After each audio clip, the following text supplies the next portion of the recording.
Bonjour les amis, j'espère que vous allez bien. Tiens, je suis côté mur pour cette intro. J'espère que vous allez bien. Aujourd'hui, on se retrouve dimanche 14 h, le petit rendez-vous des passionnés. Aujourd'hui, on revient au fondamental de cette chaîne, la Terrario. Ça faisait un petit moment qu'on n'avait pas fait un tuto Terrario. Et bah écoutez, c'était Halloween la semaine dernière, ça m'a donné une idée de vous faire un petit tuto araignée, une nouvelle espèce. C'est pas la première fois qu'on fait un tuto araignée sur Toupette, on a déjà fait des espèces avant, on avait fait les Théropoda David Bowie, on avait fait aussi les Philippus Réjus, et ce sont des animaux qui vous plaisent. Donc cette semaine, on va faire un tuto pour une immense classique, une araignée que vous avez déjà vue sur la chaîne il y a des années, quand on avait fait une vidéo aux eaux de Paris sur les néphiles, parce qu'aujourd'hui on va faire ça, on va faire un tuto néphiles. Allez, c'est parti. Alfie, tu me mets des petits plans de coupe, tac tac tac, des néphiles qu'on va te filer et tout, évidemment comme d'hab, avec une petite discrète. Mais c'est parti.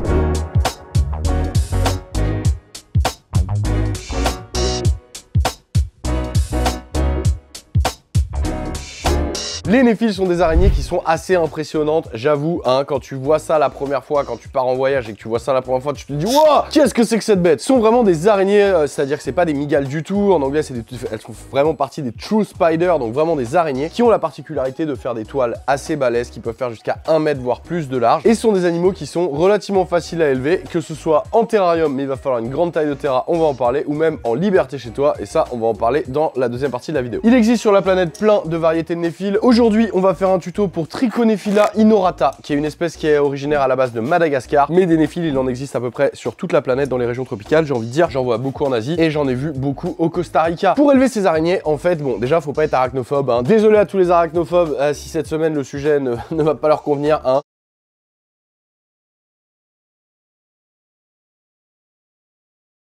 Donc c'est une araignée qui est relativement facile à élever, pas méga facile à élever, je m'explique. C'est une araignée qui fait des grandes toiles, donc déjà il lui faut de la place, clairement. Tu vas pas élever du néphile dans un bac de 30, 30, 45, c'est beaucoup trop petit. Il faut un bac, là je suis sur un 60, 45, 90. On pourrait à la limite partir sur un 60, 45, 60, mais franchement plus tu vas lui donner de place, plus elle va avoir de la place pour tisser sa toile et mieux elle va être. C'est des araignées qui aiment l'air, c'est-à-dire qu'elles vivent tout le temps, quand on les voit dans la nature, elles sont souvent dans des espèces de couloirs d'air, entre guillemets, pour pouvoir attraper des insectes dans leur toile. Donc c'est des araignées, tu vas rarement les voir vraiment de manière confinée, elles sont assez exposées, souvent un peu en hauteur, là où l'air y brasse. Donc ne va pas me mettre ça dans un terrarium en verre mal aéré, ce serait vraiment pas bien, et ta néphile elle va pas aimer du tout. Utilise des bacs qui sont très ventilés, aujourd'hui il y a plein de marques de bacs qui sont très ventilés, tu peux utiliser des Exoterra comme ça, il y a aussi beaucoup de terrariums en kit aussi maintenant qui ont des plafonds totalement grillagés, pars sur un modèle pareil. Il faut un truc qui soit bien ventilé, c'est indispensable. Ma petite néphile elle est là, elle est arrivée par transporteur express ce matin, donc elle est arrivée nickel, je l'ai commandée chez Reptilis et elle est arrivée impeccable, hein. Franchement nickel, petite chaufferette au top et tout par transport express. Donc on va l'installer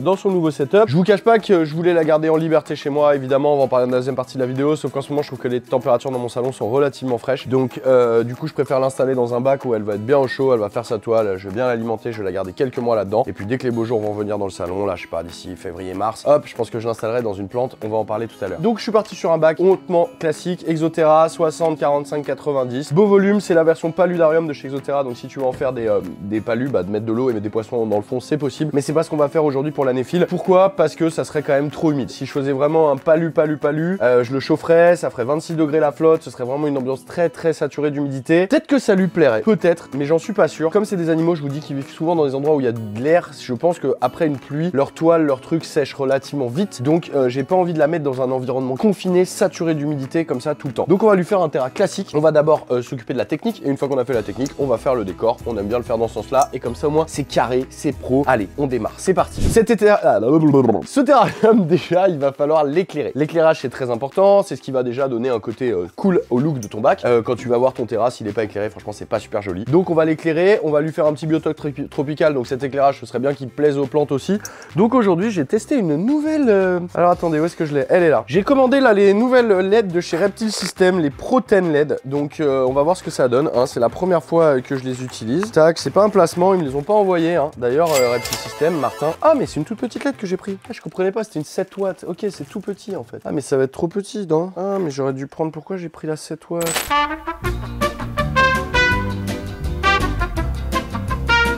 Alors on va commencer par l'éclairage. Pour l'éclairage, je vais prendre une rampe LED classique, hein. Ça c'est une rampe de chez Aquarium System, mais il y a à peu près les mêmes chez Reptile System, hein. De toute façon c'est la même marque. Donc c'est des LED, je les aime bien parce qu'elles sont assez, regardez, elles sont assez design. Quand on les pose au-dessus comme ça, hop, c'est propre, on les voit pas trop, et elles envoient vraiment la patate. Donc ça c'est cool, ça va plaire aux plantes qu'on va mettre dedans. Donc on va commencer par la brancher. Ton araignée, tu vas l'éclairer à peu près 10 à 12 heures par jour, donc tu peux relier, tu règles ton éclairage à un petit programmateur, comme ça t'as pas à t'ennuyer. Voilà, très bien. Hop là, une fois qu'on a mis l'éclairage, qu'est-ce qu'il va nous falloir? Alors l'éclairage, il va vraiment faire que éclairer, hein. Il va pas chauffer, même si les LED elles dégagent un peu de chaleur, on peut pas compter là-dessus pour avoir de la chaleur. Ta néphile, elle a besoin d'au moins 25, 24, entre 24 et 26 degrés on va dire, donc pour ça il va falloir t'équiper d'un chauffage, t'es obligé. Donc moi je te déconseille les ampoules chauffantes. Les ampoules chauffantes pour les araignées c'est pas top parce que ça dessèche beaucoup l'air, donc tu vas être tout le temps condamné à devoir pulvériser et ton ampoule va dessécher l'air, c'est pas le but. Le but c'est d'avoir une température chaude et humide, donc on va utiliser un bon tapis chauffant, franchement ça marche trop bien. Vous avez plusieurs types de tapis chauffants qui existent, hein. Vous avez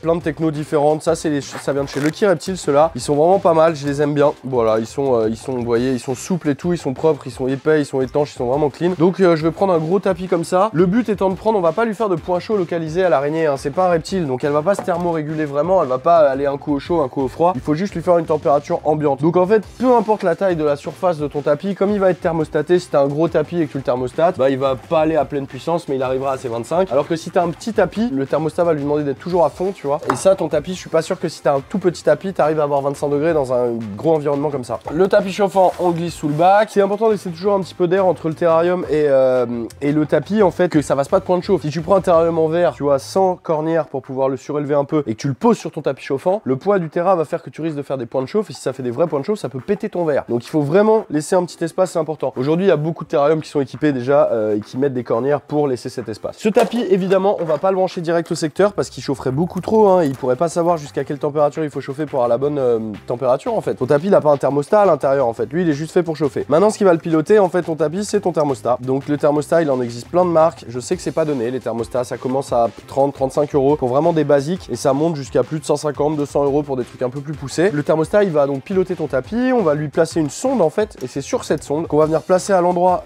où on veut la bonne température. Donc là, dans le cas de cette araignée, on va lui mettre la sonde dans le décor à peu près vers ici, parce que j'ai envie qu'il y ait 25 degrés ici, j'ai pas envie qu'il y ait que 25 là en bas, parce que tu vois, comme le bac est très aéré, si par exemple, tu vois, j'avais des courants d'air dans la pièce ou quoi que ce soit, si l'air frais venait en haut, et ben en fait, c'est pas pour ça que le tapis serait pas à 25. Donc du coup, la sonde, il faut vraiment la mettre par là, quand tu fais un animal arboricole, en tout cas que tu décides de le chauffer par le bas, parce que t'as envie que, voilà, que la température, elle soit ici, quoi. On aurait aussi pu mettre le tapis sur le côté, ça aurait été totalement possible, tu vois, d'installer le tapis sur le côté du terrarium et de lui mettre la sonde aussi par là. Le problème, c'est que ce serait très moche, et que là, j'ai envie d'un bac où je puisse tourner à 360 autour pour bien l'observer dans sa toile. Donc je la chauffe vers le bas, 25 degrés, et la sonde, on va venir la fixer dans le décor à peu près à 15 cm au-dessus du sol. Alors, on va passer la sonde via les passe-câbles qui sont prévus avec cet effet. Hop, hop, tac, tac, tac, et tac. Le tapis, évidemment, je le branche, hop, dans la prise du thermostat.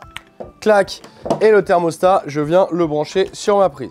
Hop là, je règle ma petite molette à 25, 26, je vais mettre, allez 25, hop là, 25 degrés, et je vais venir placer ma sonde sur le décor. En parlant du décor, pour la technique, on est bon, pas de brumie automatique sur cet animal, une brumisation d'une fois, voire 2 fois par semaine, si jamais c'est sec chez toi, ça suffit largement, hein, vraiment on va pas les détremper non plus. Voilà pour la technique, un éclairage, un tapis chauffant relié à un thermostat. Si ton terrarium il est placé dans une pièce avec des températures classiques entre 19 et 22, on va dire 22, 23, et ben avec cette config, tu auras des températures parfaites pour l'élevage de ta néphile sans souci. Si jamais tu étais en galère de température et malgré un gros tapis, malgré le thermostat, malgré l'éclairage, tu vois, et que tu avais pris un bac avec de la hauteur, tu n'arrivais pas à avoir 25 degrés, bon bah tu pourras peut-être renforcer avec une petite ampoule, tu vois, chauffante, pas trop puissante, tu vois, 50, 75 watts maximum, que tu mettrais dans un coin et là-haut ça réchaufferait un peu l'air. Ça c'est au cas où il fasse vraiment frais chez toi. Mais ne va pas me faire un bac où tu as 25 en bas et 19 en haut, hein. C'est pas le but. Le but c'est d'avoir 25 degrés partout. Ah ça y est, il s'est mis à chauffer, je le sens. Ok, alors maintenant on va passer au décor. Et ben en fait il va falloir que tu laisses libre, j'ai envie de dire, à ta créativité. Donc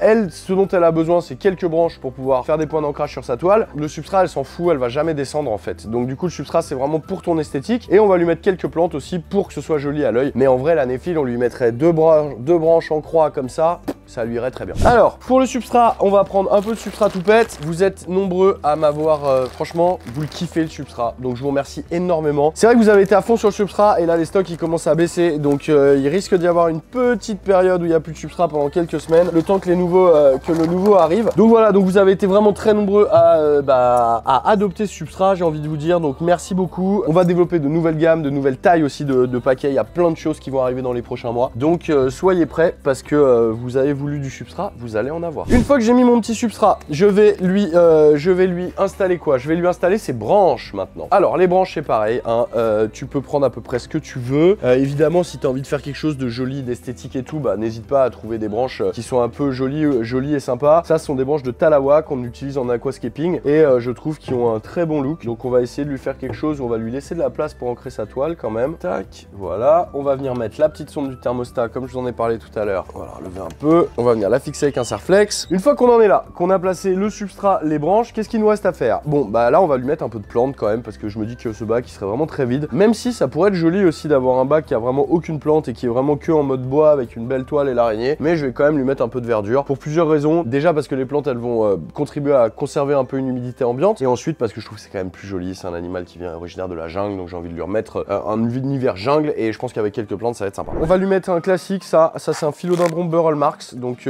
c'est une plante qui est vraiment très costaud, qui adore les terrariums, hein, qui va aimer la chaleur, l'humidité et la lumière. Donc il va être très bien. On va l'installer. Hop, je vais lui virer ses petites tiges mortes. Regardez, on va même pas s'emmerder. On va faire un truc très simple. Regardez, je le dépote. Je me rends compte que bon bah il est bien enraciné et tout. Et je vais venir le caler là-dedans en fait. Je vais foutre la mousse, regardez. Je vais pousser la mousse et je vais venir forcer la sphaigne en fait à se mettre dans le trou et je vais la caler en épiphyte. Voilà.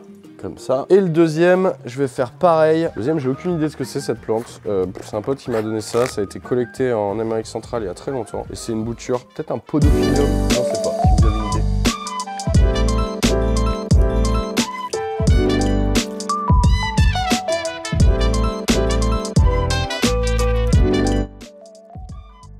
Ah, je vais vous montrer une petite arnaque là. Vous voyez quand j'attache la tige de cette plante en fait, la tige épiphyte de cette plante, j'ai mis un serre-flex. Donc c'est vraiment pas joli, hein, on est d'accord. Mais ce serre-flex c'est très facile de le camoufler avec un peu de sphène, je vais vous montrer. Je coupe évidemment ce qui dépasse, clac, et en fait je vais remettre de la sphène autour et vous allez voir que le serre-flex il va disparaître. Regardez.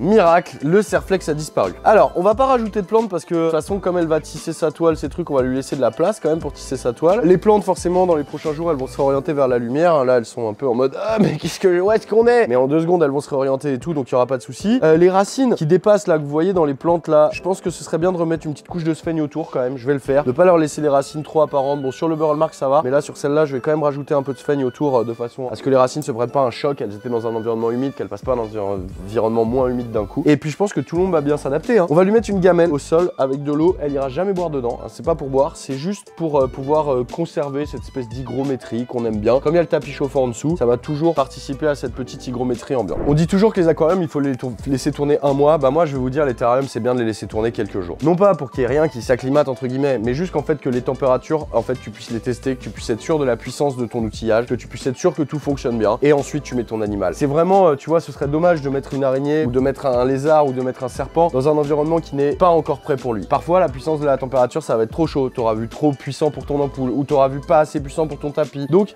vraiment c'est bien de laisser tourner ces températures, de bien checker ces températures, d'être sûr qu'on ait ces 25 degrés à l'intérieur avant de mettre son animal. Franchement c'est la base. Allez, je fais les petites finitions, je rajoute un peu de sphène là autour de la plante, tac. Donc ça il faudra les brumiser régulièrement les gars, quand vous allez faire une grosse brumie de votre bac 1 à 2 fois par semaine, vous arrosez bien aussi avec le spray la sphène dans laquelle poussent vos plantes. La sphène elle va se dessécher relativement rapidement, hein, comme ça en épiphyte, donc n'hésitez pas vraiment, même si vous ne vaporisez pas votre araignée, vous pouvez très bien avec un petit arrosoir venir arroser vos plantes. On va mettre de la feuille morte au sol, ça c'est uniquement pour le look, hein. Ça c'est 100% pour le look, parce que voilà, regardez, ça va tout de suite tout changer, hop, voilà, regardez ça, et là on se retrouve vraiment avec un petit bout de forêt, hop là. Évidemment qu'on pourrait aller plus loin, hein, dans le terrascaping entre guillemets, on pourrait rajouter là des petits bouts de bois devant, il y a 1000 façons, on pourrait lui mettre vraiment beaucoup plus de plantes, on pourrait s'amuser à lui faire pousser aussi des orchidées, faire de ce bac une espèce de petite serre en fait quoi. Même si, comme je t'ai dit, il lui faut quand même de la ventilation, donc il y a des plantes, ce serait peut-être pas assez humide pour qu'elles s'éclatent. On va laisser tourner le Terra pendant quelques heures de façon à ce que les températures montent bien, que j'ai bien ma température, et dès que c'est bon, je la mets dedans.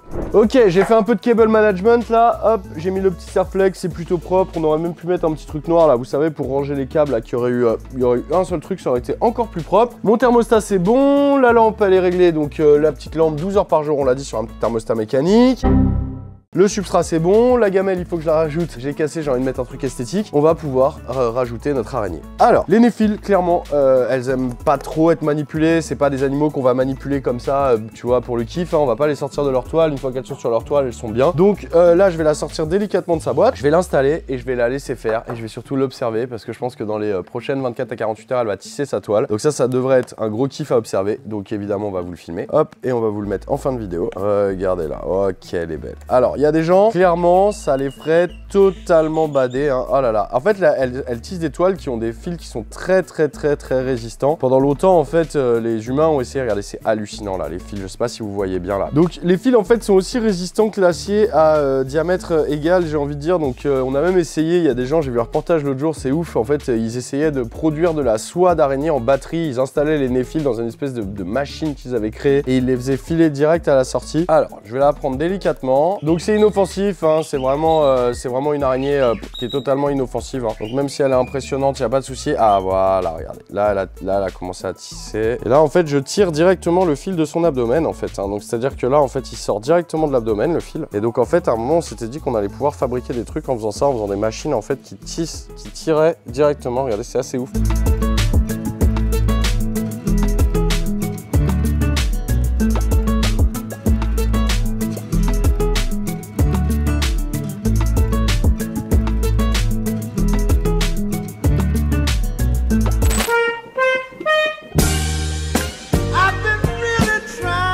C'est marrant parce que c'est là qu'on voit qu'elles sont vraiment faites pour se déplacer dans leur toile, hein, et que leurs pattes sont vraiment adaptées à ça, et qu'en fait sur un terrain meuble, j'ai envie de dire, elle est pas très à l'aise. Donc on va tout de suite la mettre dans son bac, qu'elle puisse commencer à tisser sa belle toile. Viens là ma mère, elle est magnifique. Franchement elle est trop belle. Hop là, on va la libérer, va vaquer à tes occupations, va nous faire une belle toile là-dedans. Voilà. Hop, et là elle va tout de suite faire des points d'ancrage, si vous regardez, elle va prendre le bout de sa toile avec ses pattes, et elle va venir, boum, fixer tout de suite un point d'ancrage sur la tige, tac, pour si jamais elle a une chute, et ben au moins elle est ancrée. Et là elle est en train de se faire une sécu, vous voyez, on peut voir l'abdomen là en gros plan. Putain, j'ai de la toile, mais j'ai de la toile partout. Je l'ai manipulé 2 minutes et regardez déjà tout ce qu'elle a produit, c'est un truc de fou. Je peux déjà me faire un pull. Et la semaine prochaine, vous voyez une écharpe ou une casquette chelou, vous connaissez le filon, vous saurez quoi je l'ai tissé. Cette araignée, tu n'es pas obligé de l'élever en terrarium. Tu peux l'élever clairement en liberté chez toi, c'est-à-dire que, alors il y a des gens qui vont dire quoi, liberté, ouais. Alors moi j'en ai eu en liberté, je me souviens, j'avais une ex, elle la détestait. Je pense qu'un jour, elle a dit que l'araignée était morte, mais je suis sûr qu'elle lui a mis un coup de déo. Bon, j'avoue, j'avais ma néphile énorme qui était au-dessus de la douche, hein, j'avais installé ça dans ma salle de bain à l'époque. Vanessa, si un jour tu tombes sur cette vidéo. Et elle la détestait, et toujours elle me disait, mais tu ne peux pas me faire doucher avec une énorme araignée au-dessus et tout. Moi je dis, bah si, on peut. Un jour l'araignée était morte, elle a accusé je sais pas quoi. Moi je suis sûr qu'elle lui a mis un coup de déodorant, je le sais. Bref, cette araignée, vous pouvez l'élever en fait en liberté, sous réserve que ça plaise à tout le monde, hein, et vous pouvez en fait la mettre, le mieux c'est de la mettre dans une plante verte, mais il faut pour ça avoir les températures adéquates. Donc soit vous vivez dans un endroit où il fait vraiment beau à l'année, soit vous avez une véranda et il fait beau à l'année aussi dedans, soit dans ton salon il fait 22, 23, 24, tu peux rehausser avec un petit spot chauffant, hein, pour rehausser un peu la température au niveau de ta plante, tu vois, un truc localisé, elle s'installera un peu par là, mais en gros elle va créer sa toile dans sa plante et elle n'en bougera plus. Donc il n'y a aucun risque de voir ta néphile se balader à droite à gauche, hein, tu vois, elle va vraiment rester dans sa toile, donc c'est vraiment très sédentaire, c'est totalement possible. Pareil les gars, si vous avez des pièces d'élevage et que en gros vous avez des pièces d'élevage avec plein de terrariums qui sont chauffés et que dans votre pièce il fait 24, 25, voire 26, lâchez des néphiles à l'intérieur, elles vont vous bouffer tous les moucherons, tous les petits trucs qu'il y a dans la pièce d'élevage et tout. Franchement, dans les pièces d'élevage, vous pouvez les lâcher sans problème. Celle-là, elle vient de chez Reptilis. Stéphane, il en a lâché dans sa pièce d'élevage, allez voir son Insta et tout, il a fait des images dessus, c'est trop cool quoi. À plusieurs endroits de la pièce d'élevage, il y a des grosses toiles avec des néphiles et elles attrapent tous les insectes volants. Donc c'est pas mal, c'est pas mal. Bon, je pense qu'elle va rester quelques, je sais pas, ça se trouve elle va se mettre à tisser sa toile tout de suite ou pas. Donc en attendant, on va la regarder, on va l'observer. Ce qui est intéressant chez les néphiles, c'est que là la femelle elle est grosse, elle est impressionnante, mais les mâles ils sont tout petits. Mais tout petits, hein. Les mâles ils font genre, je sais pas, cette taille là quoi. Quand tu regardes dans la nature, quand tu vois une toile de néphile, t'as souvent une femelle, donc en plein milieu de la toile. Et souvent, si tu regardes sur le tour, tu vas trouver un petit mâle qui squatte dans un coin de la toile et qui est vraiment minuscule par rapport à sa femelle. Ce sont des animaux qu'on va nourrir 1 à 2 fois par semaine. On va lui donner des verres de farine par exemple, qu'on va lui jeter dans la toile, on va lui donner des grillons, des blattes, enfin à peu près n'importe quel insecte, même des insectes volants que tu peux attraper, tu peux les jeter dans la toile. Elle va se nourrir, tu vas voir, elle va vite courir dessus, comme une araignée, les manger, les emmailloter et tout. Donc c'est vraiment assez intéressant. Ne la nourris pas trop, ça sert à rien. Je te dis 2 fois par semaine, ça suffit. 1 à 2 fois par semaine, c'est bien. Pour les vaporisations, pareil, 1 à 2 fois par semaine. Tu fais bien attention que ton bac, il sèche entre chaque vaporisation. Tu vas pas me la détremper, c'est pas une grenouille, tu vois. Elle va s'hydrater comme ça par les petites gouttes qu'elle va trouver sur sa toile. Donc c'est important d'hydrater, mais pas trop non plus. Voilà, une bonne vapo par semaine, ça suffit. Les araignées sont des animaux qui sont vraiment fascinants à observer. Alors il y a des gens qui n'aiment pas ça, il y a des gens qui les détestent, mais il y a des gens qui les adorent. C'est vraiment fascinant. Il y a beaucoup d'espèces d'araignées qui sont aujourd'hui totalement légales à élever en France. On parle pas des mygales qui sont sous capacité, mais vraiment des araignées, il y en a plein. Si ça vous plaît, ce genre de tuto, si vous continuez d'aimer les araignées sur ma chaîne, mettez-le moi dans les commentaires et je vous chercherai des espèces cool à vous faire découvrir comme ça, 1 à 2 fois par an. Je vous fais un tuto sur une espèce que vous connaissez pas forcément et qui est parfaitement adaptée à la vie en captivité, j'ai envie de dire, en tout cas qui s'éclate, qui s'épanouit et vous, avec lequel vous allez avoir du kiff d'élevage. Si ça vous dit, mettez-le moi dans les commentaires. Franchement, je kiffe ces bestioles, vous le savez. Donc, mais j'ai toujours peur d'oppresser les gens en parlant d'araignées. Donc, si vous kiffez, n'hésitez pas à me le dire.